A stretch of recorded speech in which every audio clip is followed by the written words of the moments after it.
everybody, welcome to the Watch Pals. My name is Chris, and this week we're going to talk about a movie called The Greasy Strangler. But before we do that, we're going to talk to the panel of pals. Up first is our buddy Jordan. Jordan, how are you doing today? I'm fine. Great, thank you for being here. And next, the next pal on the block is Jeff. Jeff, thank you for being here. How are you?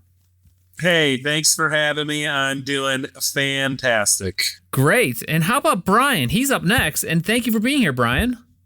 Hey, thanks for having me, Chris. I'm happy to be a watch pal, and time is on our hands to watch these movies.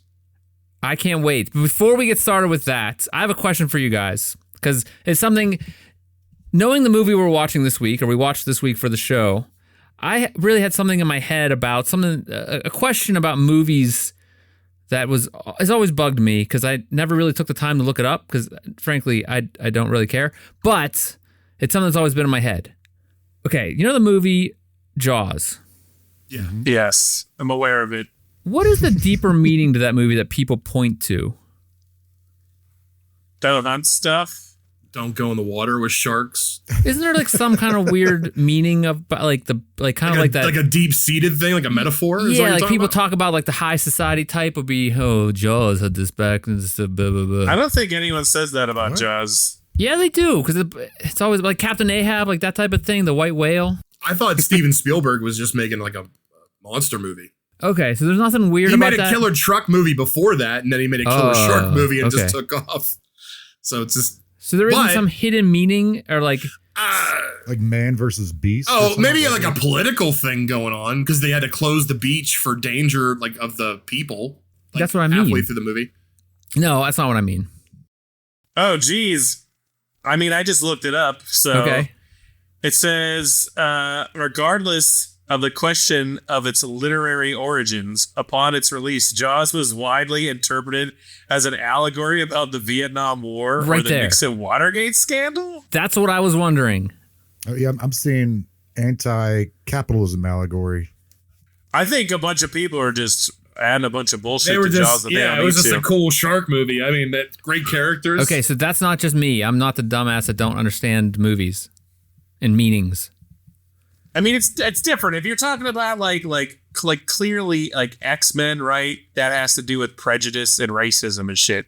Like there's that in there. Like there's shit where it's obvious, but subtext. Yeah. Okay. Some subtext just isn't there, and people are just trying to find it. Just searching for it. Yeah. I mean, I know I'm a learned man. You know, we're all learned men here, they say. But I was just wondering what I didn't learn about that movie Jaws. I saw it way too young, scared the crap out of me, wouldn't go in the beach, that type of thing. Yeah. But I didn't know if there was a deeper meaning that I missed as a small child watching that movie. I'm curious how you're going to bring this back to the Greasy Strangler. Yeah, is there an allegory in the deeper allegory side of it, the deeper meaning hidden within the movie that teaches us a life lesson that stands the test of time. And speaking of which, we're going to talk about a movie called The Greasy Strangler this week that was brought to us by Brian. Yeah. And Brian's going to handle the recap. Before we get there, I want to know, and I'm going to go to Jordan first. So this is Brian's fault. This is Brian's fault. This one's my fault. And I want to point out that last week, in the last episode, when we watched Jupiter Ascending, Jeff said I should lose a turn because it was so bad. Yeah. And then Brian brings this to us, which... I agree that I probably should lose a turn, but Brian should lose like 10 turns. No way. No this is way. Hard. This is not even in the same ballpark. Okay, well, I want to know, Jordan, tell me first, since you're one of the ones that haven't really, you saw for the first time, what was your thought going into the movie? What were you expecting based on all the stuff Brian has said? Just the title or whatever your impressions were. Well, yeah, I mean, I figured it'd definitely be weird for sure because Brian picked it. And the title alone, I mean, my gosh. Greasy Strangler. I think the title is a kind of silly, kind of misnomer. I don't think it is. Wait, how? Because it's hard to strangle something that's greasy. It's slippery. Yeah, okay. Okay. See what I'm going now there? He's thinking about it. He's thinking about it like he's thinking about Jaws now. Exactly. An allegory for the struggle of society. So, Jordan, you say that it was weird for sure? Is that what you're saying? I knew nothing of this movie. Yeah. But I knew it had to be weird, and it definitely was weird. So for me, I'm another one that had no prior knowledge of this other than Brian said watch this movie. It was started out rough, got really rough. But I want to say that I wasn't expecting too much. I was expecting the B movie, I guess we'll say. And I wasn't expecting much, so that's all I got to say about that. The name alone threw me for a loop. He was expecting a B movie, and he got a G movie for Greasy. Yes. It's rated G for Greasy. Yes. I don't think you want to use G for that. That's not general audience. It's Greasy. Yeah. Not GA. Just Yeah. a hard. This is a hard Capital G. drippy G. So, Brian, do you have anything to add to the before you saw the movie for the first time? If you can think Hold back. on. Did Jeff give his impressions already? He already skipped over me. This I was son going of to a you bitch. next. Well, no, he should. But I'm the one that Okay. brought this to the table, so it should be Jeff. All right, Then I'll Jeff, tell what were you you why. thinking? All right, okay. So I had already seen some of this because Brian forced me to watch it on several other occasions, but I never finished it. What were you expecting? Because it's so when I first, he was like, dude, you got to watch this. It's so weird. I was expecting something strange, and it definitely is very strange. The best way I could describe this movie is think Napoleon Dynamite with nudity and violence. It's got like really weird dialogue. Tim and Eric vibes from this. Yeah, Tim and Eric vibes. It's super fucking weird, and I never got through it because it's pretty gross to like watch. There's some scenes that you're just like, this is fucking disgusting. But having finished it, I must say I did really like the ending. So Okay, so Brian, what were you going to say? So the whole reason I started watching this movie, I tend to gravitate toward a lot of cult movies, B movies. If they've become popular over time, I just like to see why. I like to see why it sticks out from the rest of the herd of like movies out there, right? So when I heard about the Greasy Strangler, it was an odd enough title that there's enough weird movies out there that I didn't think too much about it. But when I finally sat down to watch that movie, it's kind of like what Jeff was saying, and Jordan. It reminds me of like a combination of like Napoleon Dynamite mixed with like Tim and Eric, but the writing and the delivery of the actors in that movie, I can't explain.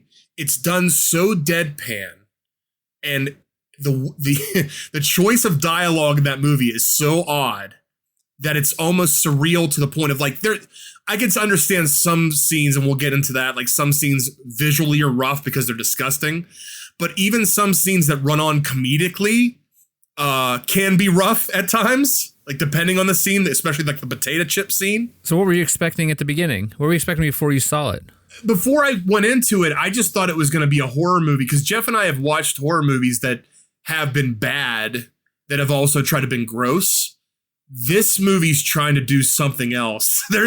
It's not only trying to be gross, but it's trying to be comedic on a level of like a third grader wrote it, and a bunch of adults have to take it seriously and act it out. Like a sixth grader wrote it in his notebook and sitting in math class in high school or middle school. He's like, this is going to be the most funny movie. It's called The Greasy Strangler. I came up with them. And like someone out there, and it didn't happen this way, but this is the way I interpreted it. Someone out there saw this script and said, we have to make this, and we're going to make a production out of this.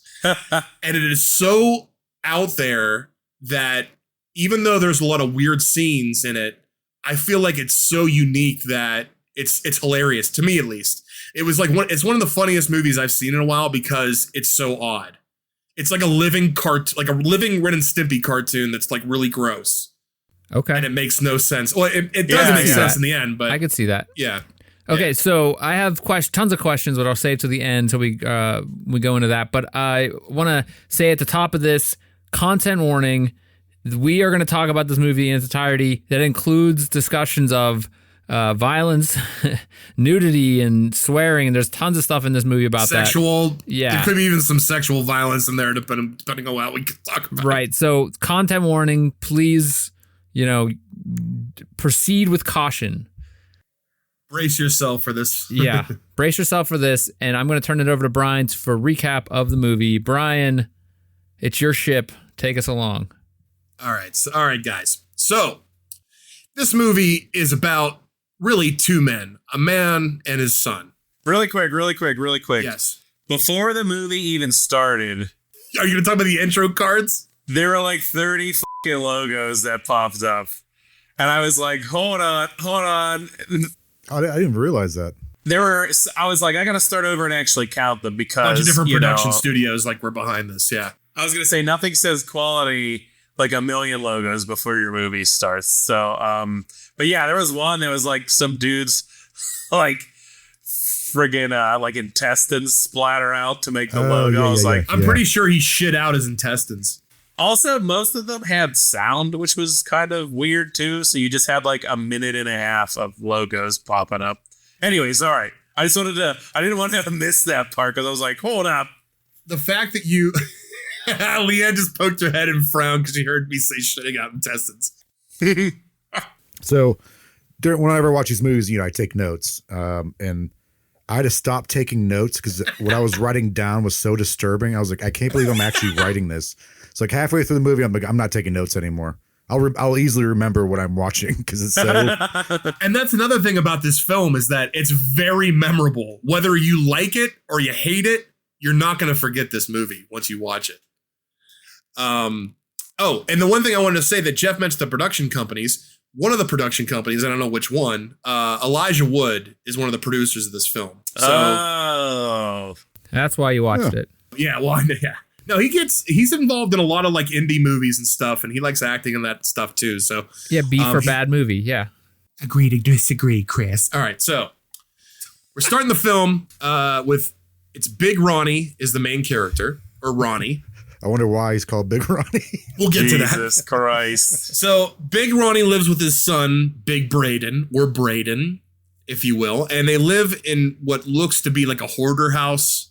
As soon as it opens up, you can see them. It's a very old house. He's walking upstairs to meet his dad, and he wakes him up with a cup of coffee, right?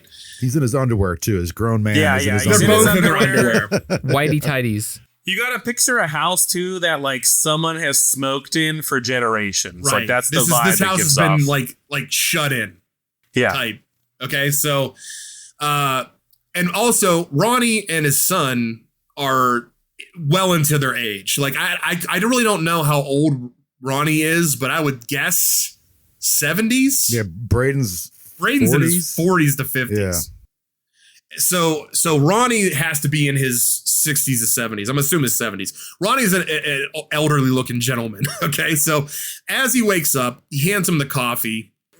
Ronnie starts to speak about how much he loves Grease right off the bat.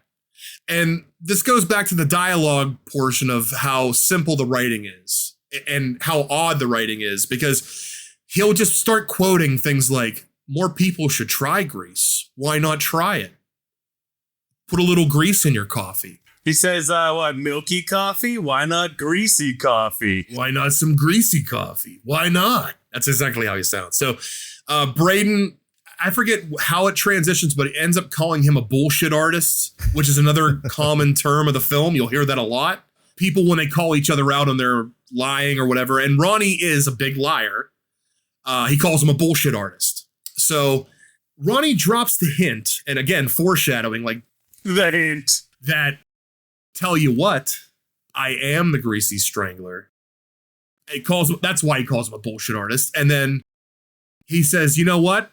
I guess I am a bullshit artist, which leads us into the title card of the film, the Greasy Strangler, that's written on the side of a warehouse. Yeah. It was cool. I did like that. And like But a also- CG, but like a graffiti type thing. I thought it was Go ahead. interesting. He said, I'm the Greasy Strangler, and they haven't established who that is yet. No, they haven't even established what the Greasy Strangler is, like what his motive is, what this character does. He just immediately in the first scene states that he is the Greasy Strangler, which kind of leads you to believe he is the Greasy Strangler. Yeah. So I will give it this. Out of the gate, it's just letting you know the type of movie it is immediately. So if that first scene doesn't hook you, doesn't set the tone. It's probably not for you. Yeah. So yeah, Ronnie runs in his job, if you want to call it a job, day to day. He is a disco or former disco tour historian. So Ronnie was a big disco guy in the 70s. He takes people on these disco tours. He essentially lies to people about what big acts like the Bee Gees did. Like they recorded back here in 1972 after a show. They came to this location and we all met together. We had a bunch of Eggo waffles and it was great. But all the people are seeing is this a closed door? Like they're not actually in the building. Yeah. Like, this is They're just the standing in front doorway of it, where yeah, on the street. So they're standing in front of him on the street. Also, you gotta talk about what they're wearing. You can't they're all both, him and Brayden are both in pink shorts and like matching pink shorts, and are these sweatshirts? They're like a what do they call that? Feathery looking. Yeah, what do they call that? Angora sweater. If I'm correct, it's like a pink matching pink Angora sweaters, father and son. And their socks are pulled all the way up, like basically up the halfway up their calves. They just look ridiculous doing like this they're tour. field running or something. Yeah. So they're both giving the tour, and at some point, one of the tour guests we were told there would be what was it? I'm trying to remember the exact term. Free drinks included on the tour. He said we don't even need fizzy drinks. Even water would be enough. We would just like free drinks. And he's like, no free drinks. And it goes back and forth like this for quite a while. And like again, way too long. Yeah. A Napoleon Dynamite Tim and Eric style where it's just this awkward exchange where it's just two parties talking to each other, but throwing random terms or random related phrases to the conversation and just going back and forth. So Brayden actually kind of looks like Eric a little bit. Yeah, he does look like Eric Wareheim a little bit too. And I know the dad is Michael St. Michael's, and apparently according to IMDb, he was John Travolta's hairdresser. John Travolta's hairdresser, and he was in a lot of 80s B movies and stuff like that too. They bring up John Travolta. They bring up John Travolta later too. They do. So, where does that put us? So they're arguing about. Yeah, he goes no free drinks, and he goes. Big Ronnie goes, and you're a bunch of fucking cunts. Right. Check my cheeks, and then he moons them for a ever. long time for the rest of the scene. Yeah. So the tour group gets mooned. The rest of the tour group sees his cheeks and leave. The one person that stays is Janet. And Janet is a curly-haired female who hits it off with Brayden. They both start talking to each other, again, in disconnected dialogue. Whereas I think he says, my father likes to scream, I like to smile. And something along those lines. It's like awkward dialogue. Like not disconnected as much as they're just being awkward. Very awkward, yeah. And they hit it off to a degree, like that they start walking off together. Whereas the father is still bending over, mooning everybody, and screams like, hey, help me up with my pants. Yep. And that's the scene one, basically, like after that's the introduction scene. Cut to, I think we go back to...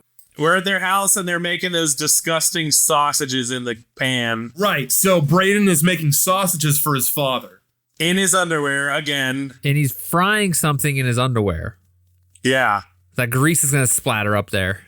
I'd have to say, like, most of the time when they're in their house, I don't think there isn't a point, other than a few times when Janet's there, they're not in their underwear. I say that they never wear pants. Yeah, they don't. Well, especially not the father, but not Big Ronnie. But yeah, he's making sausages for his father. Comes over, presents the meal to his dad, and his father is Big Ronnie's upset that it's not greasy enough. Goes into a tirade about there's not enough grease on this. Used to make this with more grease, and Brayden goes into I heard grease is bad for you, Dad. This isn't good, and he just starts snapping on him, basically. Go ahead, Chris. And that's where I want to say that at this point, I was like, is this a commercial or infomercial or something you show kids to be like, grease is bad for you kids. You eat too much grease, you're going to turn into these guys. Like, saturated fats are bad for you. You're going to be living on the streets and stuff like that. Like, it seems like it just... I don't think... No. At least not in my opinion. I don't think there was any commentary happening here. There's no hidden metaphor for the grease. Nope. I think this guy just took... He needed a character name for the main character, or if you wanted to turn him into a monster, whatever choice he made in writing this, and just chose Grease as a metaphor, or not even Grease as a metaphor. Grease is just a plot item. It's just there. I'm sure there's something there too. Well, I'm sure there's something there too. A lot of this stuff, a lot of the gross stuff in this movie, we'll get to in a minute. I think it calls back to a lot of John Waters movies from the 70s and 80s. If you don't know what those movies are, it's like Nope. No clue. Pink Flamingos, which is a big cult movie. Huge. He's basically like, he was a huge cult director that used offensive, both like language and Grease. imagery, and not just Grease. I mean, in Pink Flamingos, the main character eats a dog turd off a plate. This is on film. So, and this is a cult film. This is known. You can look this up. So I think I saw a Bethlehem video that the same type of thing happens. Again, all right, we don't need to bring that. Cut that. I'm just saying, great minds think alike. Okay. Did they grease up the flamingos and Pink Flamingos? There's no grease, but I think the grease, I honestly, dude, I think grease was just a tool he used to be disgusting in this movie. He just said, he probably like had the comedic writing and said, if I wanted to be gross in this movie, how could I make this character even grosser? Do you think it was intentional at some point they bring up John Travolta, not because he was his hairdresser, but because of Grease itself? Probably. And they used that in the promotional terms. The logo for the movie, they took the film Grease and they put Greasy. Like the logo for they put a Y at the end of the Grease logo. So do you think it's so that like on a shelf they'd have Grease and Greasy Strangler next to us, so people are looking for Grease and they see Greasy Strangler, or they're searching on Google and they see Greasy Strangler whenever they type in Grease?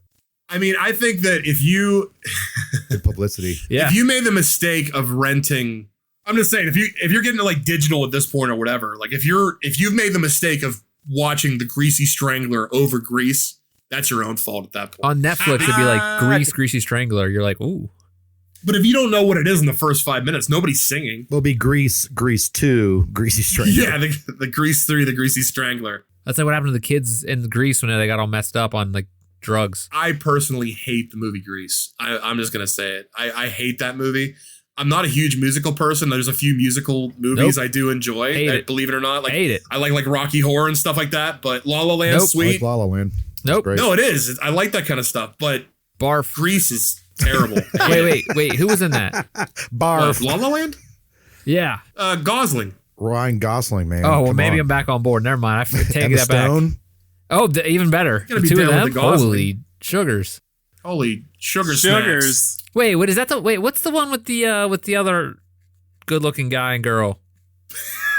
Any other That movie film- ever? Silver Linings Playbook. Was that it? With the That's not even a musical. we're talking about musicals? Yeah. Yes. Anyway, where were we saying? Greasy. So we're we're at they made the sausage. He wanted them more greasy, and now we're at the guys. Now we're at the guys who are on the disco tour. They're all staying at the same motel. Right. And they're trying to get snacks. So the three guys from the tour earlier are standing outside. I believe, is the middle gentleman in his underwear as well? We're in a robe, I think. Or he's in a robe. He's in a robe in his underwear. Yeah. And the other two guys are in like PJs. So basically they're standing outside their motel. They're near the snack machine. And the middle gentleman that's in the robe he's talking about buying paprika potato chips. Yeah. And the one gentleman in the group is having trouble understanding. I recognize that guy. The guy I was having trouble understanding him. I think he's been in like Adam Sandler. Yeah, he was in movies, I think. Grandma's Boy. Okay. So he was the I believe the witch doctor that was in Grandma's Boy. And then I haven't seen him in a ton of other movies, but this is the only thing I've ever seen him in. So the gentleman that can't pronounce or he's saying potato chip in his own way. I've only ever seen him. Potato. Okay, that's one of those jokes that I don't get in this movie. That's like, why did they keep doing that for so long? Because This is the note I wrote here. I wrote, this joke is like when you're in school and you have to write a paper that's like a certain length and you're starting to add like double spaces and shit and like bumping up the fonts. Potato. that's Chris, that you brought up a great point too, man. That joke almost defines if you're going to enjoy this movie or not, because if you cannot stomach the length of that potato chip joke, you're not going to like this movie. Because you have to have patience for some of these jokes. Some of these jokes are so strange or so weird, dialogue choices, whatever. They may not make sense to you and that you may hate this movie. But they may even call them a joke, and then you're like really confused. You're like, is this even supposed to be funny? Right. That's what I'm saying. I like the length of it because, like, first it's like, oh, it's kind of funny, and then you're like, and then it gets dragged out to a point where it's almost painful. But then it's funny again because of that. Right. Yeah, it comes back around, and you're like, okay, this is going on way too long. Oh wait, now it's funny because it's going on for way too long. So you got to have an appreciation for that kind of humor, I guess, watching this movie. Anyway, so that joke drags out for quite a while, and then finally, the main protagonist shows up, the Greasy Strangler. And the Greasy Strangler happens to be Big Ronnie covered in grease. Well, I mean, would he be the main protagonist or main antagonist? I'm sorry, antagonist. Sorry, I'm mixing up. He could be both. Well, true. He's definitely a main focus of this film. I mean, this is the title character. So. Yeah, so he's like, and the Greasy Strangler isn't really like running. Like, clearly it's hard for him to move. And this He's really juicy. He's juiced up. He's like looking pretty hangy and he almost looks like shitty. He looks like a. If I had to describe him, what the Swamp hell? Thing. Yeah, or Swamp Thing, or like Sasquatch. He's like he's like a weird Sasquatch. Harry and the Hendersons. Yeah, he's like a yellow pudding Harry and the Hendersons. Yellow pudding. And he kind of just covers himself. He doesn't speak.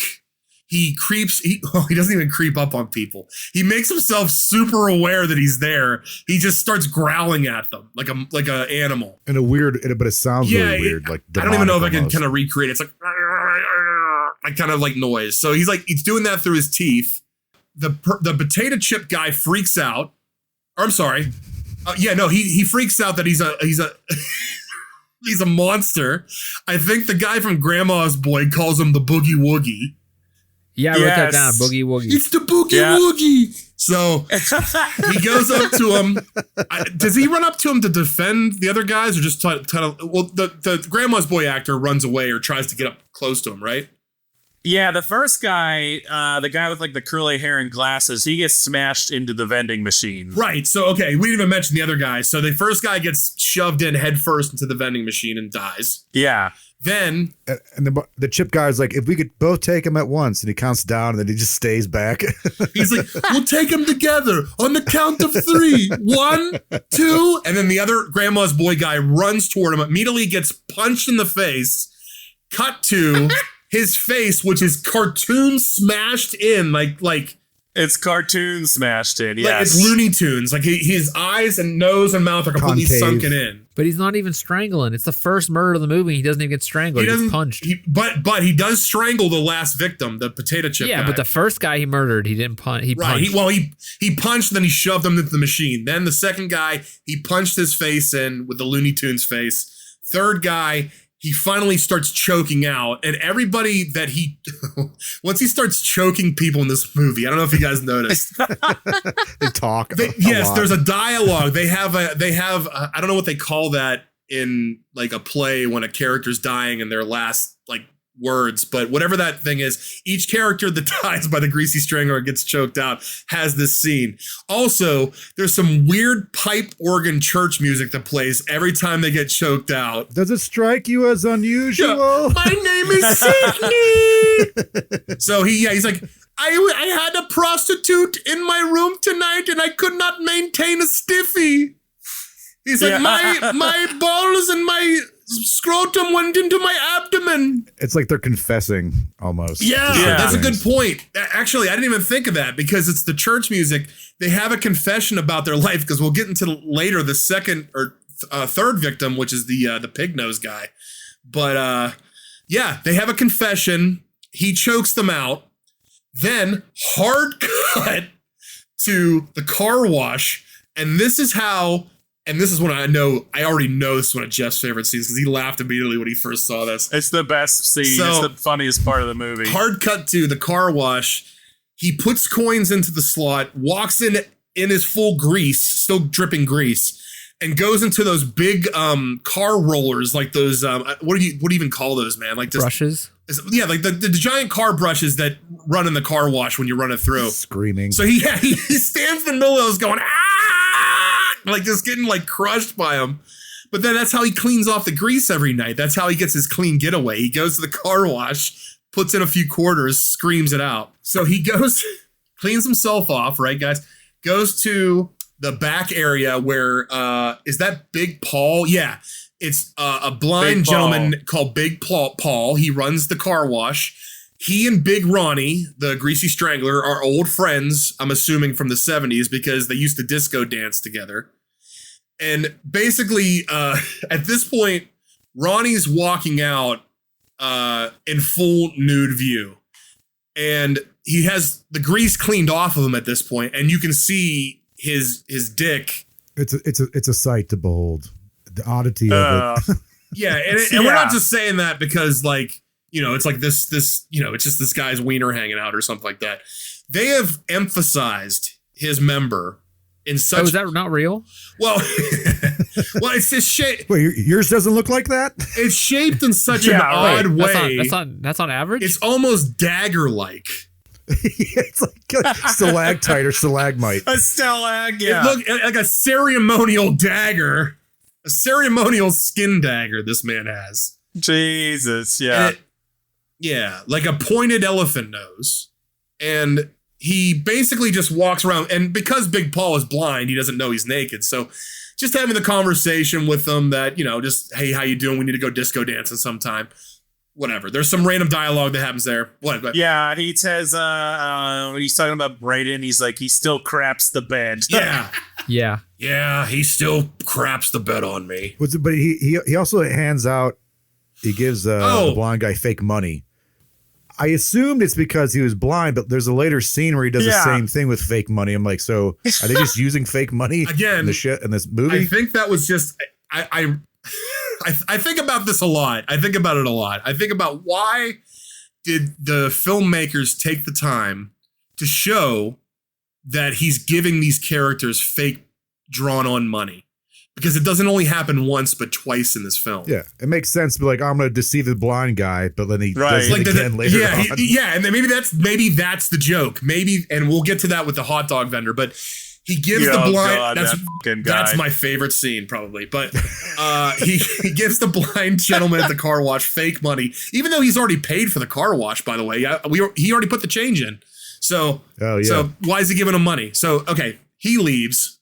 Cut to our next scene, which is back on the tour. We're back on tour. So this is day 2 of the disco tours with Ronnie and Braden. This seems to be their job, right? Well, this is Ronnie's job. I think this is the only way that Ronnie can make money. And Braden, I don't think actually does anything. Braden's his son, just goes along with the ride because he lives there with his father. And also they establish in one of those conversations, either breakfast or the coffee conversation, that he used to live or tried to live with his father. I mean, obviously he had a mother at one point because they have a son, but his mother went off to live with a guy named Ricky Prickles. Ricky Prickles. Forgot about that. And Ricky Prickles oh God, is I think I don't think he's like Olympic runner, but he's some kind of like marathon runner or some kind of like he was he's like an athletic star, right? And then he's like telling him all this shit about him that's like good, and then he just all of a sudden says, and then he molested me, like just like out of nowhere. Just drop it in. That's when Janet and him are at dinner, right? Yeah. So at that point in the tour, Janet and Braden are talking about having dinner later with Ronnie standing there. Ronnie is upset that he wasn't invited. And I'm pretty sure he calls them again. He says, you two could off tonight. Yeah, you two could just off. And then as they're leaving, Ronnie envisions Janet and cut to, so Braden and Janet are walking away from Ronnie, and Ronnie says, I could eat that queen's ass all night. Cut to a naked, right back. It's in his mind. He pictures Janet naked. I could feast on that queen's ass. And she's walking a dog, which is weird. Yeah, she's walking a dog that doesn't make another appearance. Because she's walking Braden away. True. That's a good point. So it's in Because she asked Braden out. That's a great point. Wow, I didn't. So in Ronnie's mind, he's thinking Janet is just leading Braden on. Oh, Wow. I did not pick that Which up. comes back later. That's a great point, Chris. I didn't even think of that. Yeah, look Because at that. why like that would you Oh allegory think of my that? ass. There's little, even though this movie doesn't make a lot of sense, it also does make sense at It times. speaks to me on deeper levels. Yeah. It's like Jaws and another guy on the boat getting eaten or something, whatever Steven was saying. Chris saw himself as the Greasy Strangler in this movie. Yep. He could really relate. So Janet and Braden go to have dinner. I don't know if you guys want to make any points during the dinner conversation. The only thing I can think of is they're eating very small pieces of bread. There's a point where she's upset, and he keeps going, hey. It just drags. It's one of those things that drags on way too long. But it becomes funny again. But again, that's like that it's that patience humor. There's a lot of different kind of jokes going in this movie. There's that Tim and Eric patience humor. It's just that awkwardness of, can you stand this same piece of conversation or awkward response for so long before it becomes annoying or funny. They have dinner. They go back to the house. Meanwhile, Ronnie needs dinner himself. So he goes to find a hot dog vendor. And this guy, I don't know where they found this guy. He's great. That guy is my favorite actor in the whole movie. The way His he counts delivery. the number 3. Yeah. 1, 2, 3. With the middle finger first. And exactly. Yeah. And I know the director told him to do that. What's great is like this guy played it exactly what the director told him. He goes, I can lose my license. yeah, sir. Basically, he says, I'll make your dog extra picante, yeah? And he gets the hot dog. So anyway, long story short, Ronnie goes to this hot dog vendor, buys the hot dog. Ronnie is not happy with He goes, what the is this? Yeah, what the is this? There's no grease on this. I'm going to dip my dog all the way in. And he goes, sir, you could not. He goes, you're going to let me dip my hot dog in your grease. He's like, I repeat, could lose my license. So basically he shoves, takes the fake money, the fake drawn on money, throws that aside to make the hot dog vendor run to the side. And again, they emphasize on this weird fake money. Dunks his hot dog in a bucket full of grease. I'm dipping my dog all the way in. And then The grease trap. Right, for the hot dog vendor. And then begins to run away. And I think the hot dog vendor manages to get a kick at his butt before he leaves or something, or one of them. Yeah. So Ronnie runs away with the hot dog. Hot dog vendors, he got his money. He's upset, but he has his money, right? Didn't lose his license. The grease is so viscous too, and like thick and disgusting. And I think they used tapioca pudding for all the grease in this film to give it that look, because it had to be that thick. Yeah. That and getting on people's skin, obviously, and if they had to get it around their mouths, and it's just gross. So yeah. So at this point, Ronnie runs away with his hot dog. It's greasy. Cut back to the house. Janet and Braden are starting to explore each other. It's a nice way to put it. Yeah. Janet and Braden start touching each other. Wait. First, they're talking about his fantasy novels, his weird ass. Go ahead, Jeff. yeah. Did you make notes about what the fantasy is? Go ahead. Yeah. He said, I want to write fantasy novels someday. So Janet's talking to him, like, what do you want to do? And there's posters of these hanging up on his wall behind him. And he's like, the amulet of Arg. Arg is the reluctant keeper of the troll's realm. The second book, he crosses over to the digital realm to become the Digi-Troll. In the third book, he fulfills his destiny to become the ruler of the 3 realms. He has the largest amulet, he says, talking to Janet. And then Janet says something about, like, I bet your amulet's large too, or something like that. And then he goes, I don't own an amulet. Right. I don't Yeah. own an amulet, Janet.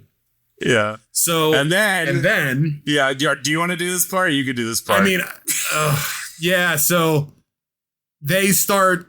I'm trying to remember exactly how this goes down. Okay. Yeah, go ahead. So after that, she just takes her titties out, and he like looks at him, and he goes to like lick them all real gross style, and she goes, I didn't say you could do I didn't that. give you permission to do that.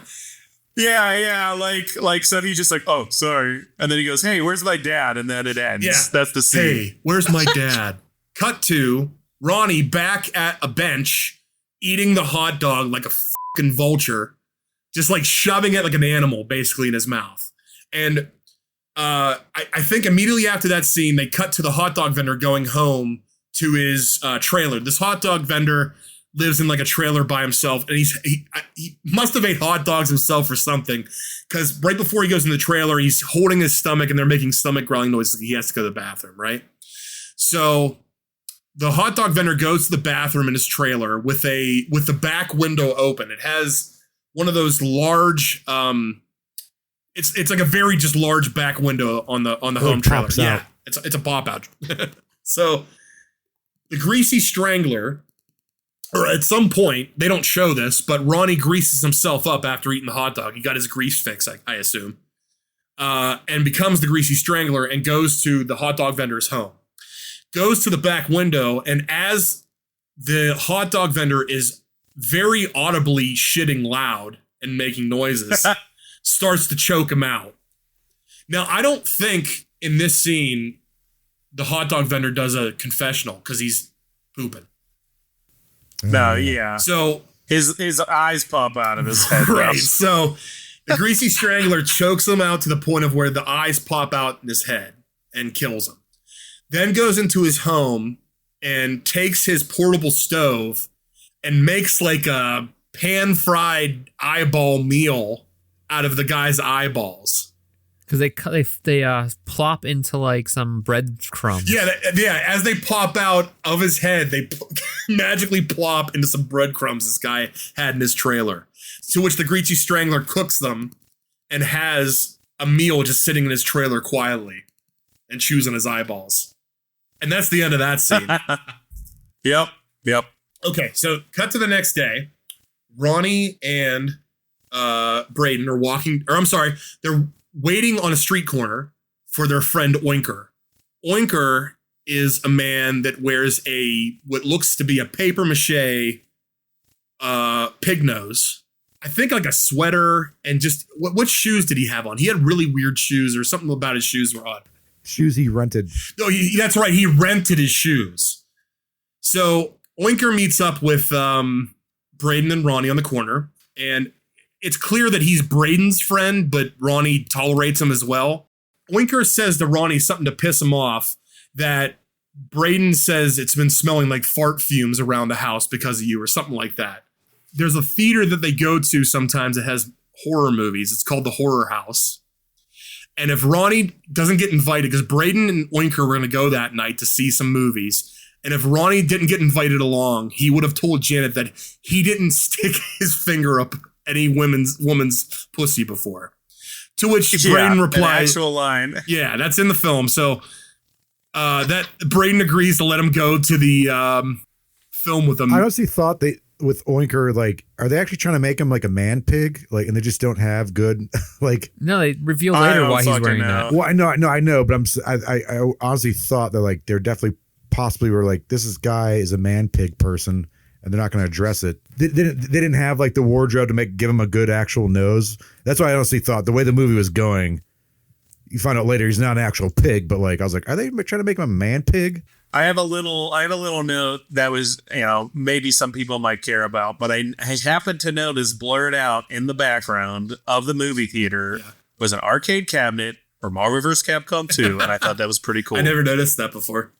Yep, it's in there. And that movie theater scene doesn't last long. They pretty much just get popcorn, ask for extra grease in the popcorn, and then watch a movie for like 10 seconds and cut to the next scene, which I think is Braden and Janet having sex. No, so they're eating dinner first, and they're eating just bread for dinner, which was funny. Okay. So they're having bread as their meal. The bread was the meal, the entire dinner. When does Oinker go to the hot dog cart, though? I think the scene after this, that he visits the hot dog vendor that... Yeah, we are 30 minutes into the movie right now, by the way. Yeah. This is not very far into it. So the sex scene, basically, she's on top of him, And it's constantly Braden saying, "Am I doing this right, Janet? I don't know. I don't know what I'm doing, this Janet. right? Am I doing this right?" She looks as though she's trying to enjoy it or trying to get into it, but he's so nervous and in pain that he just looks like he's just strained the entire time.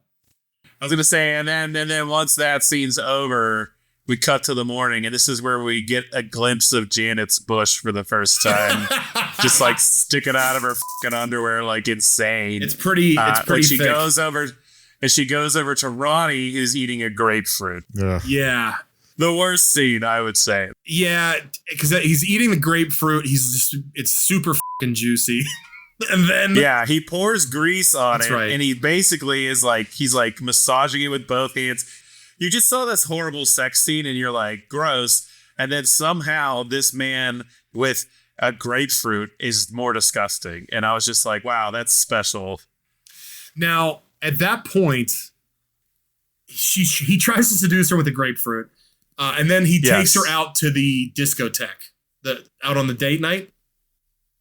Well, first, it's the weird pee scene where he's like... Okay, so she's going to the bathroom. Yeah.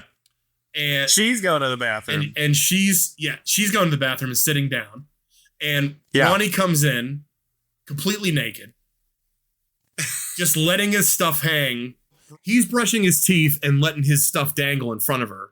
And as she's peeing on the toilet, she also makes it past him and winks at him. Well, no, he's like... So first he's outside of the door, and she's like, hello? And he's like, I wanted to watch you go pee. And then he walks in naked, and she's like, and he says, go ahead, keep peeing. I won't look, but he does.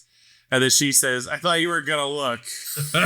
And then there's the scene outside with her and Braden. He's like, are we exclusive? Because my dad said he watched you go pee right after it. Wait, but in that scene, I don't want to hold this up too much, but in that scene, right after, they're sitting outside at a picnic table or whatever, having that conversation. Cut to, the camera pans up to the father listening the entire time. The face that he is making, I've laughed so hard. He is like making, you're not going to see this on the podcast, obviously, but he's making a face like, just like gritting his teeth, so angry the entire time listening to him. It just made me laugh. Shirtless, just like this shirtless, skinny old man. Like, argh. And he's like, he doesn't have any weight to him. He's just like, kind of like, his skin's kind of hanging on him. It's like the Greasy Strangler face that we're making under the grease. Yes, when he's choking out people or being, So. But that line that Braden says, that Jeff already said, are we exclusive because my dad said he watched you go pee. That's probably the weirdest line I've ever heard in a movie. And he says it so, everybody says it so deadpan too. Are we exclusives because my dad watched you go pee? So at that point, do they go to the discotheque, the date night? This is, before the discotheque is Oinker's scene at his house. Okay, so Oinker's hot dog scene and his demise. So at some point, Oinker goes to the hot dog vendor to also steal more grease for Braden and Ronnie. And there's I don't know who these two people are that are like mourning the hot dog vendor. I think that it was their dad. Oh, it was their father. So he steals the grease and runs away. The Greasy Strangler shows up at Oinker's place. And Oinker starts getting choked out by the Greasy Strangler, and then he starts having his confessional moment. And Oinker's confessional moment cracks me up too, because he starts getting into like, it's almost like a sexual release for him, being choked out. He's loving it. He dies. And then the Greasy Strangler removes his pig nose. Yeah, I almost threw up watching this part.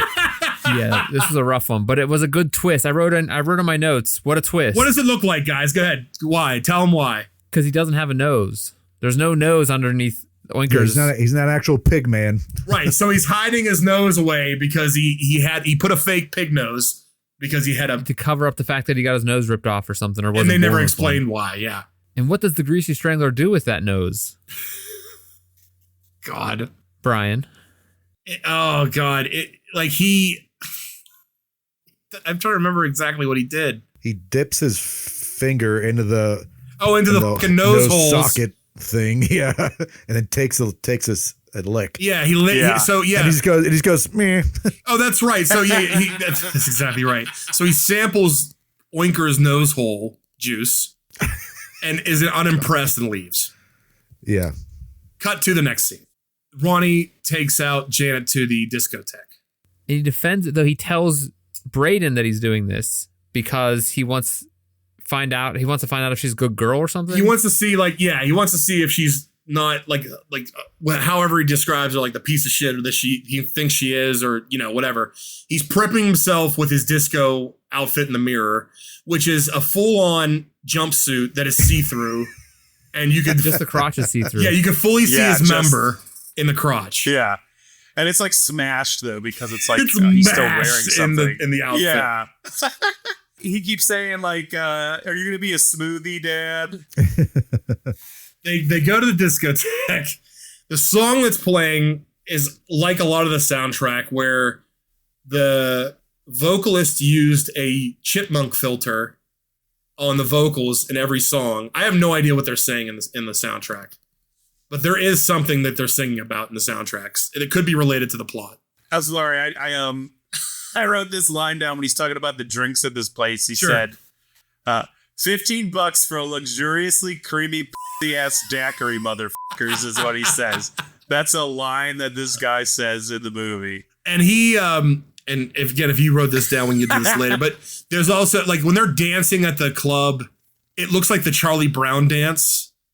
Like, they dance in place, and there's that weird guy next to them in the suit with the white hair. So he shows up later in the film, too. I don't know if you guys remember, but dancing next to them at the club, there's a guy kind of creeping on them at the discotheque, and he just kind of dances next to them like this. Like, he kind of dances in place, pumping his arms. But also, Ronnie is dancing with the a thrusting motion over and over and over again, nonstop. and Janet is doing the Charlie Brown, like, reversing, kind of like going back and forth in place, turning left to right.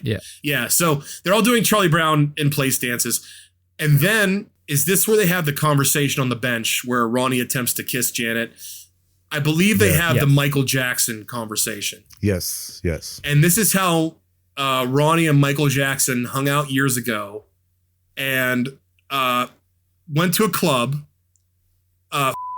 some random people, and just shot. How does he describe it? Is it cum or jizz? He says ropes, I think. Ropes too. and jizz everywhere. Oh, yeah, he says ropes. We're just throwing ropes everywhere, ropes. and it was just this fantastic time with me and Michael. So again, this is he's just a pathological liar, but he believes everything he's saying, and Janet's impressed by this, or at least seems to be, because she's buying into it. But she does resist him kissing her because she says that she may be in love with Braden. Oh, right, yep. Okay. And I'm sorry. This is when Ronnie kills Oinker, because it could have been that Ronnie got rejected by her. So again, but this his urge to kill could be that he's upset by his, like, different events in his life. For example, his son going away with Janet, the hot dog vendor not giving him enough grease. That's not really an excuse to kill somebody, but whatever. Being turned down by things. Now he can't get the things he wants. Right. So he turns into this primal Greasy Strangler that kills people, or whatever reasoning that he has in his mind. So this is the scene where I was like, oh, this movie's about a dad being jealous of his son having a girlfriend. Right. And that does the meaning of like that. That is a major plot point in this movie. Like, it comes into later. So Oinker's dead, and then Ronnie goes back to the house and has sex with Janet. When does Braden and Janet go to see Ronnie, though? Or not go to see Oinker's, like, dead body? Not yet. Okay. It's whenever, because he finds the stuff on the ground. Right. So against Braden's wishes, Ronnie has sex with Janet, and then he and Braden get into an argument the next day about it. Okay. At that point, Ronnie and Janet have sex again, and then when Braden confronts them about it, they mock him. Yeah, what did it say? Disco girl, disco cutie, or something like that? Yeah, they've had sex a few times. Braden is upset, and Ronnie and Janet begin to taunt Braden with Hootie, Tootie, Disco, Cutie. Yeah. Which is another made up term for this film that it doesn't have any point of reference.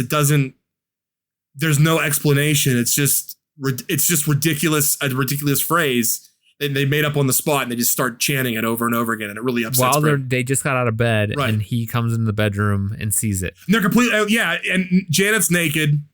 I think Ronnie's naked. Yeah. And they're standing there taunting him, calling him Hootie, Tootie, Disco, Cutie, Hootie, Tootie, Disco, Cutie. This goes about for like 5 to 10 times. Way too long. Way too long. Like he was leaving the house and you still hear them saying it. And then upstairs. he runs out of the house in despair into the streets.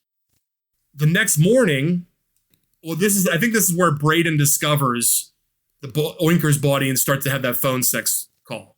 According to my notes, we passed up the phone sex. Okay, so part here, go and get it. it was honestly like, so at one point, Braden calls Janet and he's like, what's that? He like tells her something important. I forget what it was, but then he's like, it's because he thinks his dad's the Greasy Strangler because they find the grease at Unker's apartment on the ground. Right. yeah, he puts it on his toast and he feeds it to his dad. His dad's Yes. like, what is this? So Braden is like, let's have phone sex real quick. So he like takes his dick out and just imagine the greasy, like, I mean, I don't know. Imagine what we were talking about earlier with like the crazy dick that the Greasy Strangler has. Imagine the arrow like dick. Almost like the arrow dick, but imagine like the smallest version of that. Yeah, the 1/25th version. Yeah, so he's like there, like with his like 2 fingers, like, oh yeah, like jerk it off. It's horrible, but it's super funny. That's the thing. Like, there's a lot of disgust. It depends on your sense of humor, but there's a lot of disgusting parts in this movie that just make me laugh because there's some that are really hard to watch, but there are some like that are really funny. He said his dick looks like a massive moose's head, king penguin. So at that point, he discovers the grease that was in Oinker's murder scene, right? And Braden decides to call a detective named Jody. So did they ever explain where he found Jody? Because I will get into who Jody is or what his character is. But Braden basically says, I think the Greasy Strangler is afoot here, takes the grease to his father and says, hey, I noticed this grease around. What do you think is weird? What, his dad pretty much says there's nothing out of the ordinary here. Like, it's just nothing. Or what does he say? The grease is something else? No, he just likes it. He just enjoys it. Yeah, he feeds him it, and he's like, "Where'd you get this grease? Where'd you find this he's grease?" Like, he's like, you know where I got it. Right. He's like, oh shit, and he gets mad and goes upstairs, and that's like all there is of that. Right. So then Braden calls a detective named Jody and reports, and he tells Jody that he thinks that his dad Ronnie might be the Greasy Strangler. It turns out that Jody is Ronnie in disguise. And Jody, the only way that he disguises himself versus Ronnie are these giant sunglasses, almost like fashion glasses, long, elongated, yellow fashion nails, fake teeth, and a scarf around his neck, and maybe something else with the clothing, but. Yeah, like a hat, I think. I don't know. Yeah, maybe a straw hat. But he basically, you can tell, I mean, obviously it's him, but the character doesn't even make an effort that it's not Ronnie. And yet, Janet or Braden do not notice that Jody is Ronnie or the Greasy Strangler. So anyway, Jody comes to the house that day. Braden and Janet show him that spot on the carpet that was left behind that they think that Ronnie's the Greasy Strangler. Now, he takes the... He takes the oil and looks at it and decides that it's meaningless evidence. And he demands of them that they end all inquiries that Ronnie is the Greasy Strangler, that he could be the murderers. And then he goes to the mirror at some point, removes his glasses, looks in the mirror, showing that it's Ronnie. That if you haven't guessed already, that Jody Surprise. is Ronnie. He just kind of does it slow, but so that at that point that's been established. The detective's been there. It's way too drawn out. He tells him stop researching that he's the Greasy Strangler. Stop looking at Ronnie. That night, Janet tells Braden that she's in love with him, and they decide to get married. Ronnie, he was hiding under the bed. Yeah, they're naked in the bed, I'm pretty sure. Right. Will you marry me? Dad slides out from under it, and then he says, he gets upset, and he said, he wouldn't even exist if he didn't flow out of my long, juicy prickus. Yeah, that's prickus. I wrote that down. And then Janet says, I don't care if he craps the bed, I'll rub it on my tits. So these are all lines. These are all movie, great folks. lines from the Greasy Strangler. Yeah. So at that point, he gets out under the bed. He says that Janet's my lover, and you're kicked out, Braden. You're out of here. You're gone. Janet says, no, Braden can stay at my place. And then Ronnie leaves. Okay. He leaves the room at least. He re-enters covered in grease, smacks Braden, and then grabs Janet by the arm and takes her away with him. At this point, Braden, I think, is having the meltdown, right? Okay, so Braden is finally like cracked at this point. His father, and he doesn't really know this, but his father has killed, I think, 4 people at this point, right? Well, he kind of suspects it. Well, he suspects it, but I mean, yeah, he's the Greasy Strangler. He just saw it. So I think he, So Braden at this point, is he screaming out on the street that he says something like, I could be greasy too. Yeah, I can be greasy too. So he gets to a tub of it's like a vat of grease in a closet. In his dad's room. Yeah. He finds it. It's in his dad's room in the closet. And he dunks himself completely into the grease. And then he becomes the next Greasy Strangler, or at least, he looks that way, right? So now we got a Greasy Strangler. This is what when I saw this happen, I was like, oh shit, we're gonna have Greasy Stranglers fighting each other. Right. So this was all new to me. I have never made it this far before. So I was like, okay, what's gonna happen? So now something's it's a major plot point. It's developing. The son has become the Greasy Strangler. He goes out on the street. He finds them at the movie theater, right? And then he sees them sitting in the back, I think, or something like that. The dad's strangling Janet. Yeah, at this point, the dad is strangling Janet in the movie theater, and the son discovers them. He sees this. You think it's going to be a big fight? Yeah, you see that they're looking at each other, and then he decides he's going to strangle her too. And they strangle Janet together. Go ahead, Jeff. You want in on this? He's like, yeah, you want it? He's like, yeah. Yeah, it's not vocal. It's almost like a mime, like an animal kind of thing. You see him suggesting kind of thing. Okay, yeah. But it's done so goofy. So they take turns. They take turns strangling Janet, which I loved. I was like, that's so hilarious and out of left field. I thought that was really funny. And then, of course, at the end, her eyes pop out of her head. Right. And then the father and son consume them together.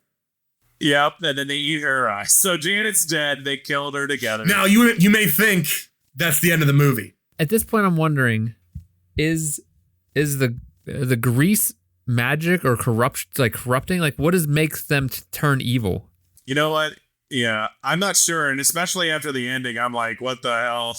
And we discuss this really at the end because we're getting close to the end here. You would think that we were done, but no. You would think we were done because the son and the father are the Greasy Strangler. They've killed Janet. But no, cut to the next day. They're sitting on the beach. Okay. And again, they're having a heart-to-heart. But they both go to the car wash before that. That's right. They both wash off together. Oh, right. Yeah.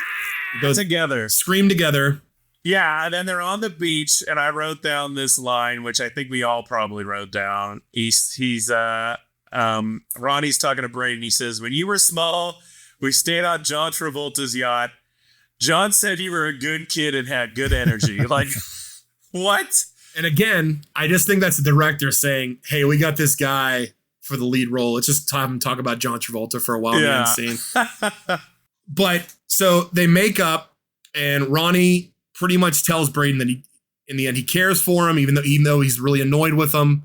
He'd rather be with him than co-owning the discotheque with John Travolta in New Orleans. So weird. Then they start talking about Janet. Yeah, how much they're disgusting. Oh, yeah. And it goes on for 2 minutes how gross she was. And they both agree on this.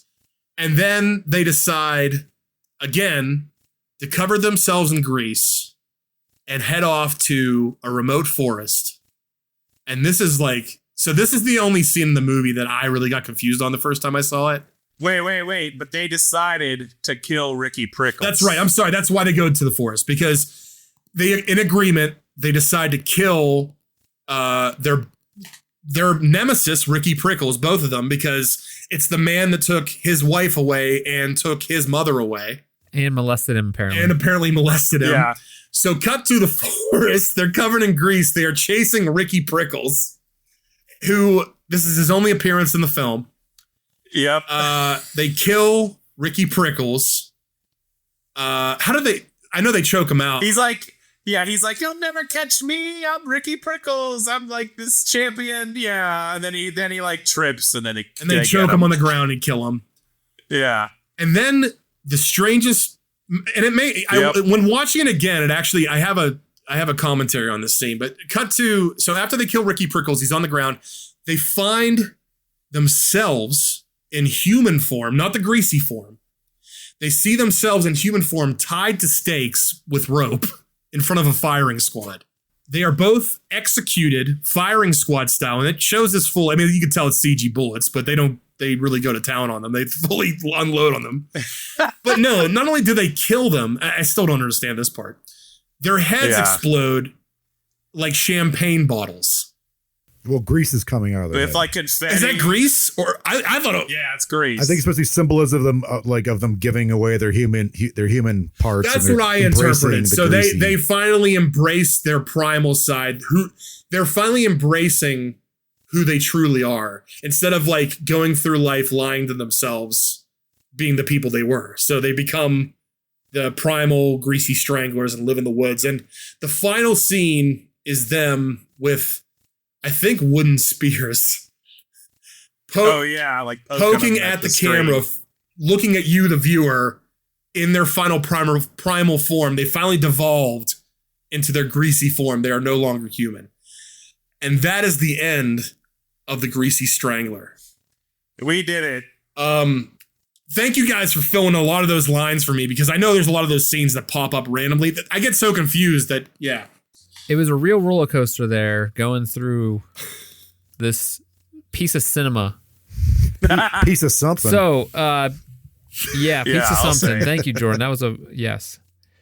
So now that we finally made it through to the epic conclusion, let's go through and give our feedback on what we think of this piece of media history here. Who wants to start? Brian, you want to go first? Sure. I am really curious to hear your final thoughts on this, guys, because the reason I like this is one of my favorite cult, weird kind of B movies.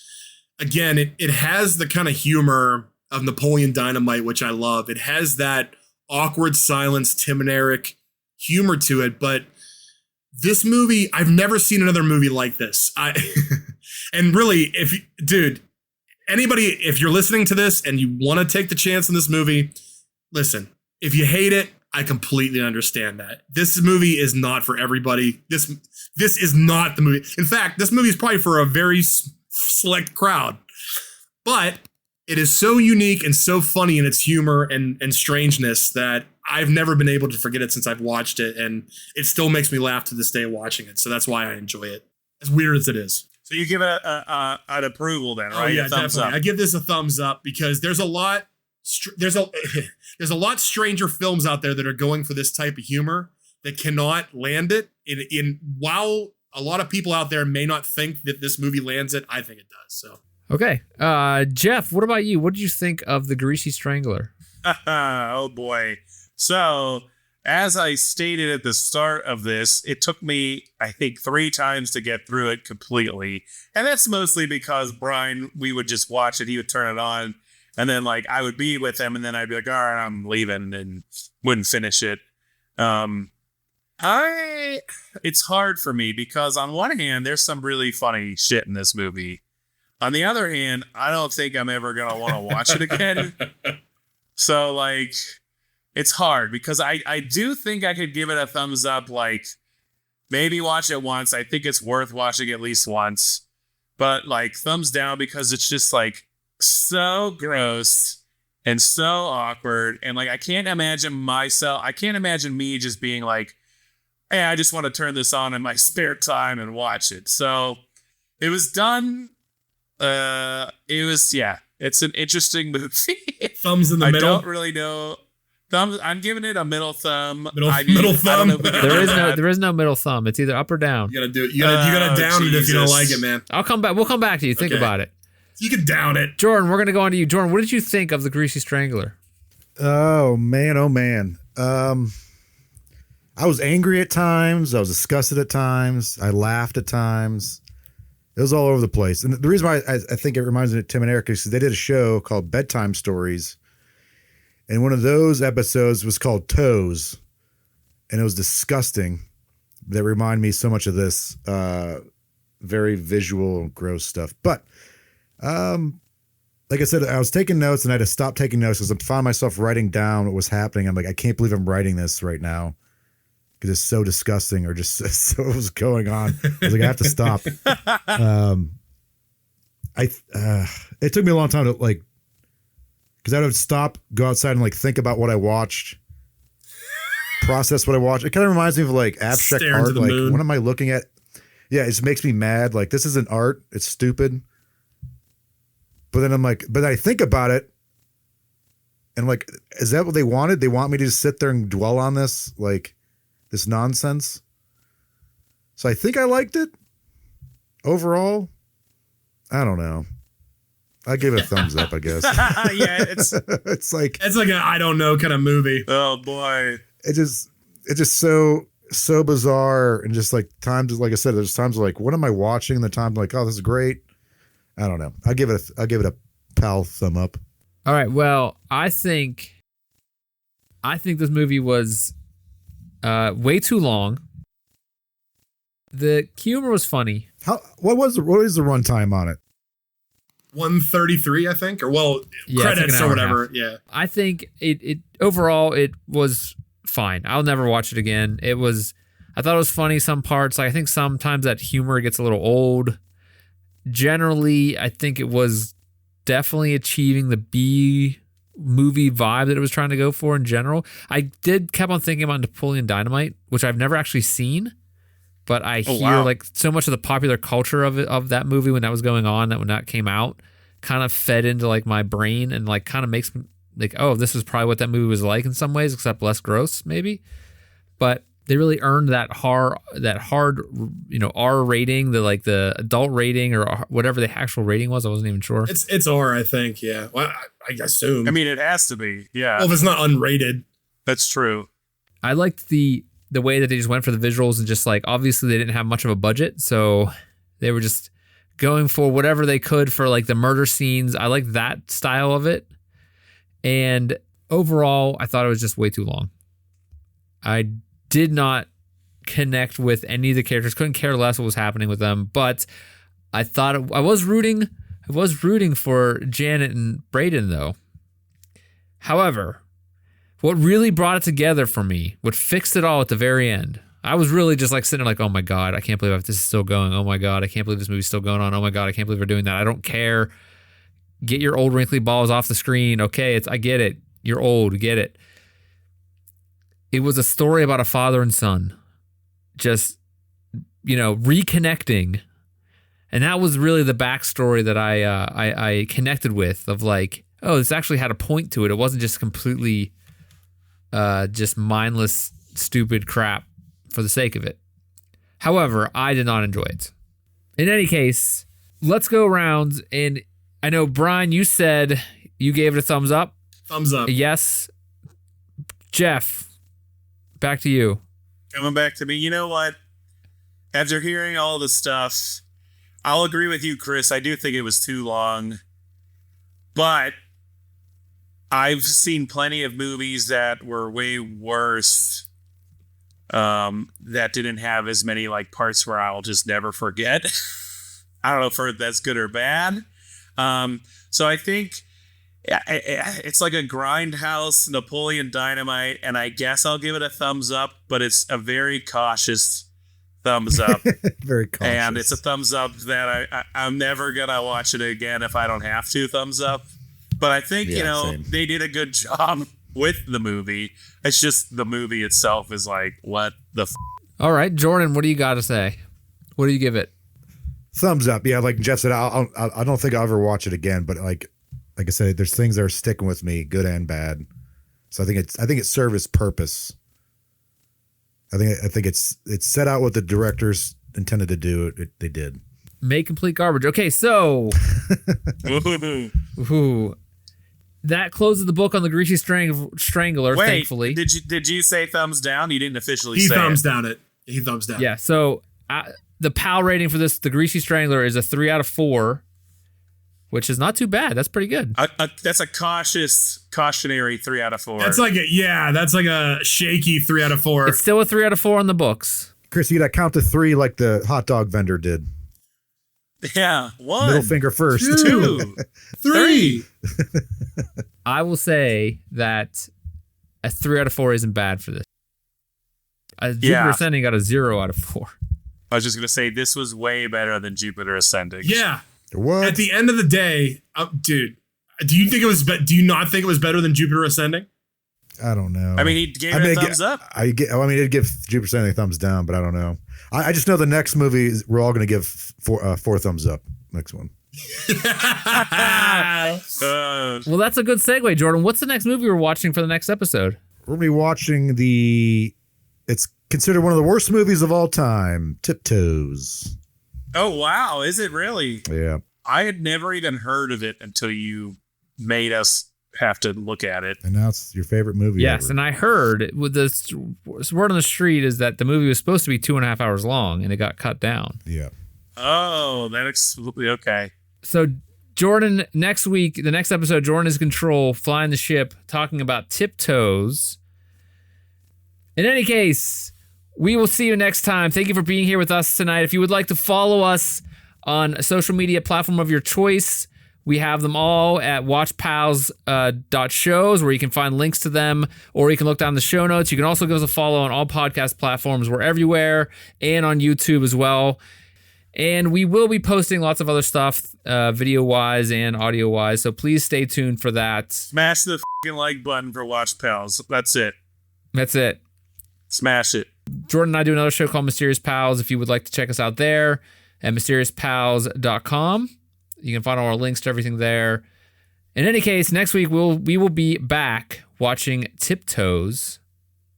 And thank you all, Jeff, Brian, and Jordan, for being with me watching some pals together.